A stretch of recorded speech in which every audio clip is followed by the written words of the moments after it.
And so even if you are guilty of an offense, you know you're guilty, maybe the evidence is overwhelming, and you're like, well, why would I hire a civilian attorney? Because I can probably get you a hell of a lot better pretrial agreement than the government can. And that happens over and over and over. I've had a lot of cases where we do guilty pleas or negotiate pretrial agreements, and the military defense counsel says, I think you only got that because you're a civilian defense counsel.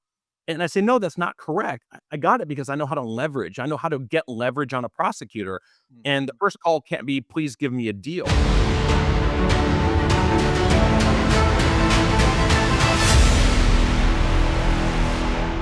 All right, Tim, we're back for another episode of Off the Record. And I know you just got back from traveling. We're going to talk about that in a few minutes. But first, I want to address something that happens a lot in the military, well, even outside the military when it comes to courts. It's pleading guilty, guilty pleas. Let's kind of dig into why somebody might end up pleading guilty to something that they actually didn't do. Can we address that a little bit? Well, I don't think I'd ever have someone plead guilty to something they didn't do. Let's start off with that as a fundamental start. If someone tells me they didn't do something, then I'm not going to have them plead guilty to it. And I don't care how bad the evidence looks. If you didn't commit this crime, then we'll find a way to prove your innocence. And so the issue is, you may be scared or you may have a lot of charges pending against you. But if you didn't commit the crime, we're not going to have you plead guilty to something you didn't do completely. I mean, we'll stop right there. That's a hard stop for me. Other lawyers may do that. I've never had someone plead guilty to something they didn't do, and I never will. That being said, it's really important for a client to be honest. A lot of times clients aren't honest with us, and they will stand on the lie if they didn't commit a crime. Let's say they did commit a crime. The issue isn't whether you committed the crime or not, it's whether they have enough evidence to find you guilty of it. I mean, the government has to prove your guilt beyond a reasonable doubt, and there's attorney-client confidentiality. And so if you committed an offense, you're charged with it, and you actually did it, tell me. I need to know as your defense attorney, everything we talked about is protected by attorney-client confidentiality. So I need to actually have the facts. I'm not an attorney who likes to bury their head in the sand. If you've committed the offense, doesn't mean you have to be guilty or not. We have many people have committed offenses and have gone to trial, and it's the government's burden to prove your guilt beyond a reasonable doubt. That's not our burden, and that's just plain the Constitution, whether you like that or not. So I'll start with that. Now, on the other hand, there's a time and a place for a guilty plea. Most people don't hire me to plead them guilty, but oftentimes we end up doing guilty pleas because sometimes it just makes sense. It's really a matter of risk tolerance and risk capacity. And what I mean by that is what's your risk tolerance? How much risk can you tolerate to take something to trial? And what's your risk capacity? Let me give you an example what I mean by those two things. Let's say you are highly risk tolerant, which means that you're okay to risk a not guilty verdict. If you want to fight for that not guilty verdict, and you're willing to risk maybe there's a 5-year sentence to confinement.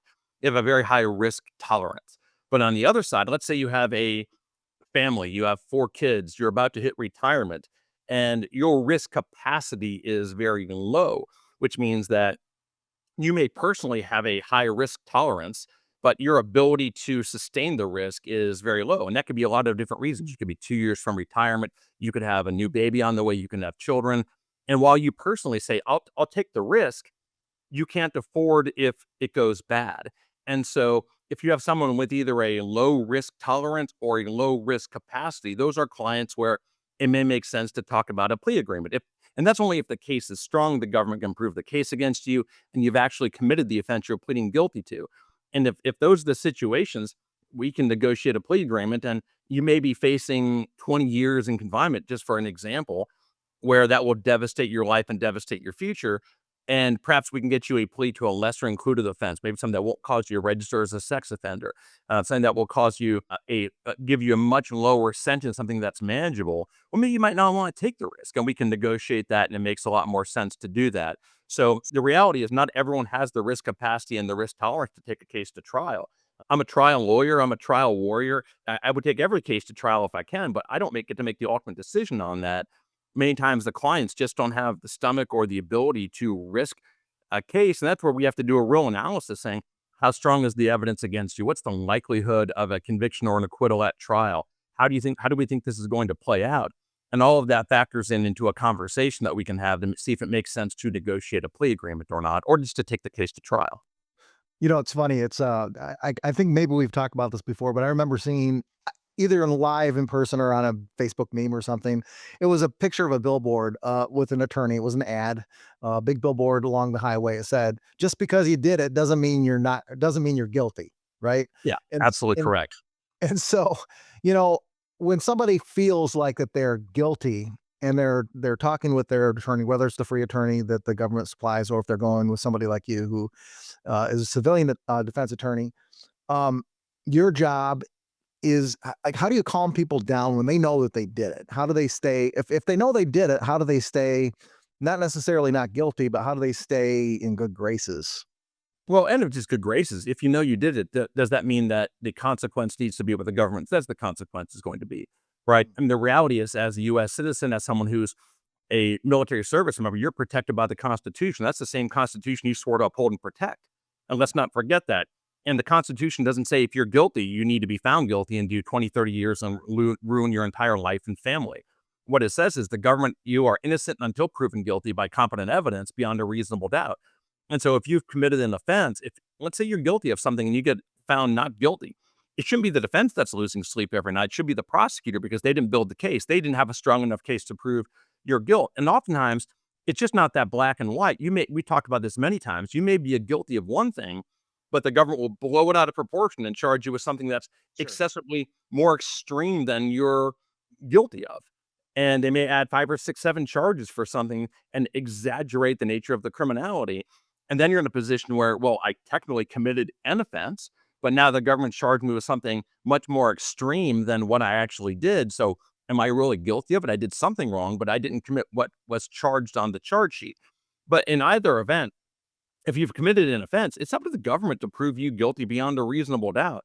You can be repentant, you can ask for forgiveness in prison, or you can ask for forgiveness on the beach somewhere. You know what I mean? And so the reality is, I'd rather ask for forgiveness and turn my life around on the beach than turn my life around in prison. I don't mean that sarcastically, but that's just the reality of it. If you've committed an offense, stop talking. Don't talk to anyone except for a lawyer. And let's look at the strength of the evidence against you. And if the government can build their case beyond a reasonable doubt, and we believe after evaluating the case completely that they will likely get a guilty verdict against you, then it certainly may make sense to negotiate a plea agreement where either pleading guilty to the offense for which you're charged or to a lesser included offense or some variant in between and try to negotiate that. I like to believe I'm a very good negotiator, and the only way you can negotiate is from a position of strength and power. If someone retains you and the first call I make to the prosecutor is like begging for a plea agreement on the first call, I'm going to get a terrible deal. And that's what happens with the free military lawyers so often because they're busy, they don't know how to negotiate. The first thing they do is beg the prosecutor for an agreement and they get a terrible agreement. You have to come in from a position of strength. And the default position is we're going to try the case and make you prove it.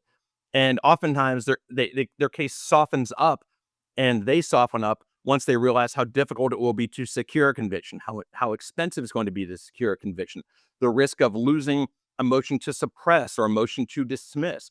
Once you file all of those and you come at it from a position of strength, you have something called leverage. And leverage is what gives you good plea agreements and good deals. And so even if you are guilty of an offense, you know you're guilty, maybe the evidence is overwhelming and you're like, well, why would I hire a civilian attorney? Because I can probably get you a hell of a lot better pretrial agreement than the government can. And that happens over and over and over. I've had a lot of cases where we do guilty pleas or negotiate pretrial agreements, and the military defense counsel says, I think you only got that because you're a civilian defense counsel. And I say, no, that's not correct. I got it because I know how to leverage. I know how to get leverage on a prosecutor. And the Mhm. first call can't be, please give me a deal. And oftentimes the best deal will happen at the courthouse steps, not at early on. And people don't understand that. So I've saved people decades of time, literally decades of time, who were, guilty of an offense, knew they were guilty of it, were going to plead guilty of it. They've hired me, paid the money to retain me, and we litigated a lot of issues and gained leverage. And the pretrial agreement was substantially better.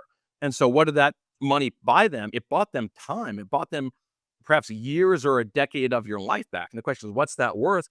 A week of my time is worth a lot of money, let alone a year, 5 years, or 10, or even longer than that. So that is really how I guess the main way we negotiate plea agreements and why someone might want to take them. Again, if you're an individual with a low risk tolerance or low risk capacity, then maybe a plea agreement makes sense, but only if the evidence shows that you committed the offense. And we believe in good faith that the government's going to find you guilty of that. And let me give you just one more quick example of what I mean by risk capacity. Let's say you are 55 years old, you're on the brink of retirement age, maybe 59 and a half, 60, you're on the brink of retirement, and you have enough money set aside in your retirement account to retire comfortably. Well, would you take half of that money and short BTC or short Bitcoin? Maybe you would. Maybe are you going to short Tesla because there's a fight between Elon Musk and Trump? Maybe. If you do that wrong and you burn half of your retirement and lose half of that on a very risky investment or risky bet, you're not going to be able to retire. You lose half of Mhm. that, your ability to retire is gone. So Right. you have very little risk capacity at 55. Or let's say you're 21 years old, you've got 30 years to retirement, you've got an amount saved, and you're like, well, I'm going to bet the farm on this, on maybe a risky option play. If you lose it, you can make it back quickly. It's not going to affect your ability to retire because you've got a 30-year horizon. So that's the way I look at risk capacity. It's individual for each person. It has to do with family, children, how long they've been in. There's a whole set of factors beyond risk tolerance. I have an exceptionally high risk tolerance, but at this stage of my life, my risk capacity is much lower than it was 10, 15, 20 years ago. And That's you key. have to look at that for each individual. So maybe someone that is 21 years in the military has a guaranteed retirement, and I can get a plea agreement that's going to save their retirement. That makes a hell of a lot more sense than someone who has been in the Marine Corps since breakfast. And so those are the things that we look at in terms of risk tolerance and risk capacity as we overlay them onto the evidence themselves. Yeah, we're It's talking a lot about risk capacity and risk tolerance. Wh- When you're taking a look at some of these cases, whether it's your case or maybe something you've studied before, let's kind of backpedal and go back to the plea agreement since we're talking about guilty pleas here.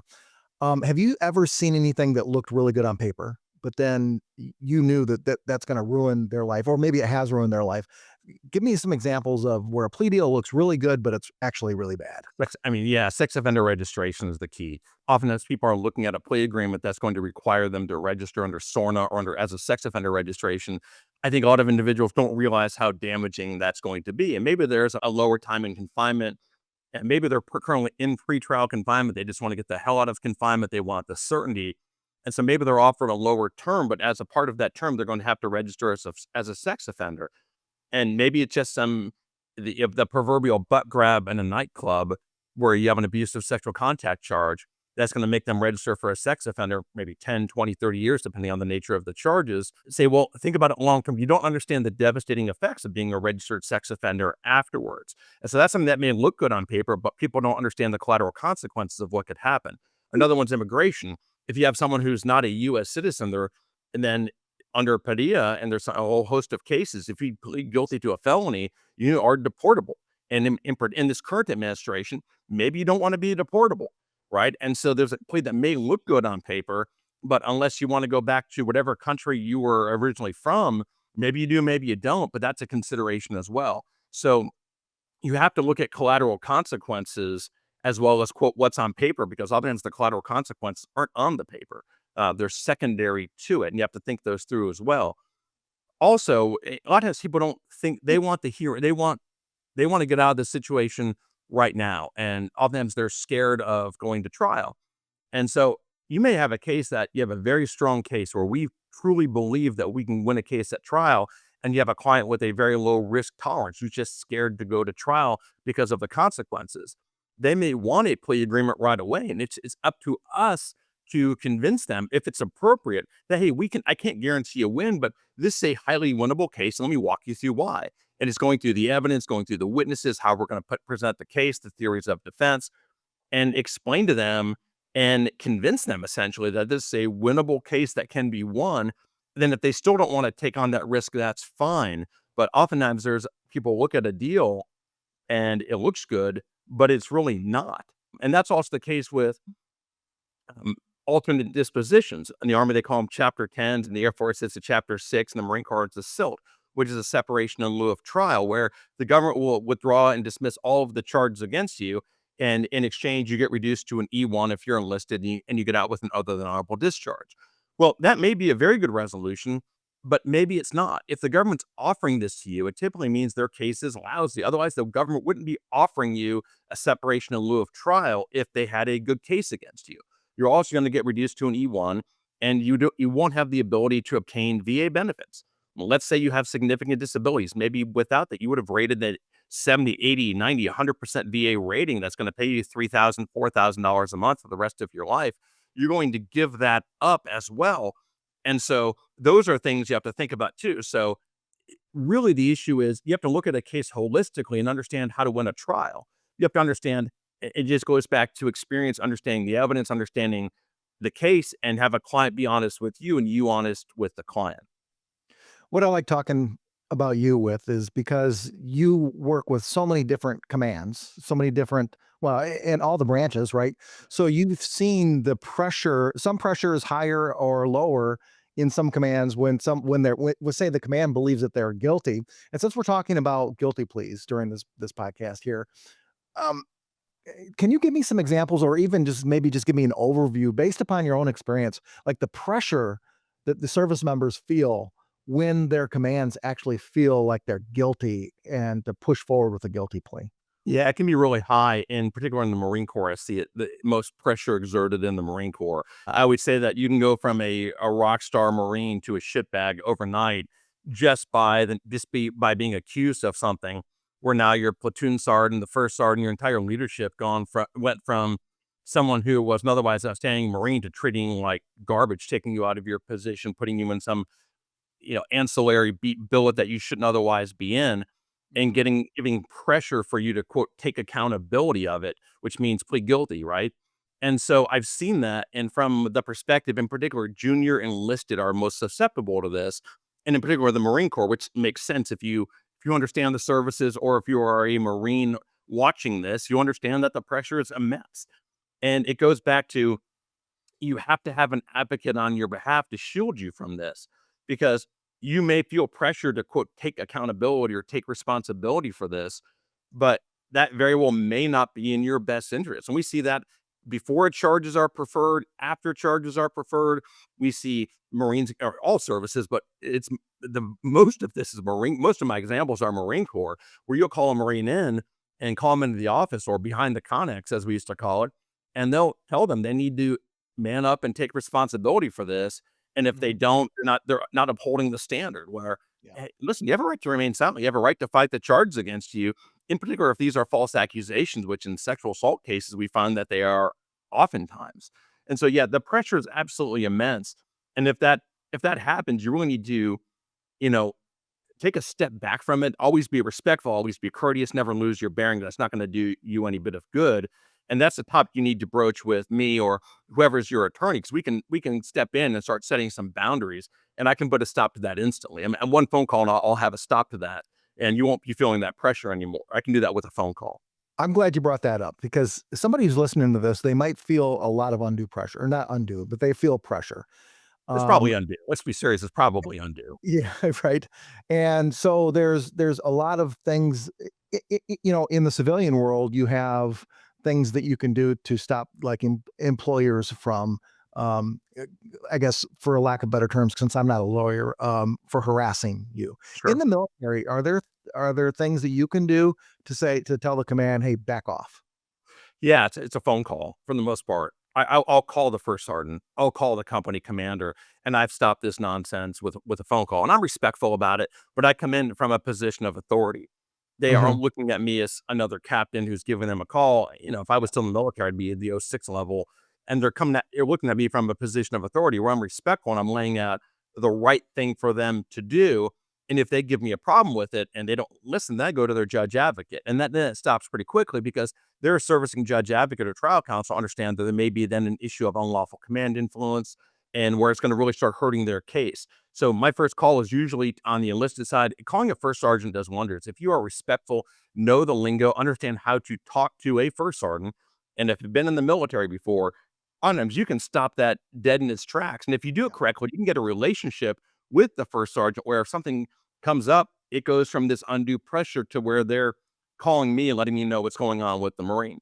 And Yeah. so you can really change things to turning the command into your allies if you do things in the appropriate, respectful manner, but still do it from a position of authority and position of power, which is different than just calling up and being an asshole. If you call up and just are just mouthing off or being an arrogant or being really arrogant, it's not going to go anywhere. You have to understand how to talk to people and how to talk to leaders, both enlisted and officer.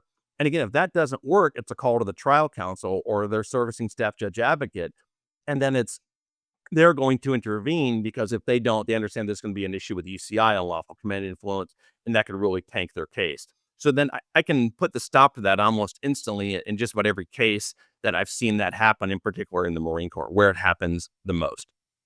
I know, I think I know the answer to this, but I'm going to ask you this anyways, just for the benefit of whoever's listening to this. Let's take a scenario where somebody's sitting in pretrial confinement. You're emotionally distressed at that point, and really, sometimes you feel like the best thing to do is just to plead guilty. It's the only way out. What are you going to tell them at this point? Well, I need to tell them to just pause and think through the situation long term. Pretrial confinement is used more in the Marine Corps than any other service, but the Army and the Air Force and the Navy use it as well.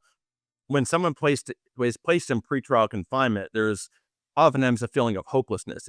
Yeah. You watch the world go by and you can't do anything about it. And you go from wanting to fight the charges to, I want to be out of here as quickly as possible. And it's really reassuring them that this is temporary. And if you allow us to do what we need to do and fight the charge, instead of spending more time when your trial day comes, if you're acquitted of these charges, or maybe you're found guilty of a lesser included offense and you get time served, then you will be out of pretrial confinement sooner. And so often, as people think they're in pretrial confinement, they just want to get out as quickly as possible. But a plea agreement, in particular under those circumstances, may keep them in a hell of a lot longer. So let's say they have a trial date coming up, and maybe it's October, and now it's June, and they want to negotiate a plea agreement. Maybe it's a 1-year deal. They would have to serve another year. On the other side, if it's a case we can legitimately win, they might be out in October, and their trial comes and they're out, and they don't have a conviction on their record. So it's really kind of slowing someone down, having them be present and getting an outside perspective to say, I know it sucks where you're at right now. Trust me, I've been there. I haven't been confined, but I've been in enough confinement facilities and know that it sucks. They don't want to be there. You're watching the world go by. You've lost all of your freedom, and you get that sense of hopelessness, but it's showing them, and not through false hope. False hope is problematic, but just walking through the evidence in the case to say, this is how we can win your trial. This is how it can be won, and using some of the Tony Robbins, you know what I mean? To get them motivated again, to give them hope.